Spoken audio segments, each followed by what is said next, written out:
Трет јавен повик за истражувачки проекти е во тек. Наменет е за сите основни и средни училишта, а го спроведува Фондот за иновации и технолошки развој. Досега наградени со средства за реализирање на иновативни проекти биле Средното земјоделско училиште Моша Пијаде од Тетово и Основното училиште Лирија. Од Фондот за иновации денес одржаа инфосесија во Тетово со цел да ги запознаат училиштата со условите за аплицирање во новиот циклус. Ке се обратиме пред сите училишта, основни и средни од Полошкиот регион, како и од Гостивар.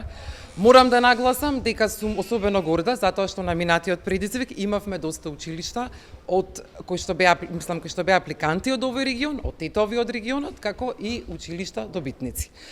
Како што знаете, до сега, преку јавниот повик, предизвик за млади истражувачи, се наградени 54 училишта од целата држава и во предизвикот имаат земено учество повеќе, односно околу 500 ученици од целата република. Целта на предизвикот е да ги потикнеме учениците заедно со своите наставници, ментори, на креативно размислување и едно успешно спроведување на истражувачки проекти во рамки на наставните програми, односно на тоа што го учат. Од секторот за јавни дејности истакнаа дека ваквите предизвици се добар поттик за учениците и наставниците, се со цел по креативна настава. Ние како општина Тетово ги прифативме предизвиците од Фондот за иновации и технолошки развој и ги поттикнуваме нашите основни и средни училишта да учествуваат на нивниот повик.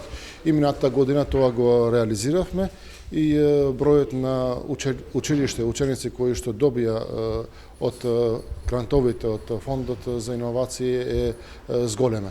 Се надеваме дека повторно оваа година ќе имаме голем број на апликации и дека учениците и професорите ќе аплицираат во нивниот повик и дека и бројот на добиени проекти ќе биде уште поголем. Ова е во склоп со нашите политики образовни за да го имаме образовниот процес што покреативен и дека наставниот процес да не биде класичен во училници и да биде што е можно покреативен. Заради големиот интерес кај училиштата, фондот на средства и награди е зголемен и годинава изнесува околу 6 милиони денари.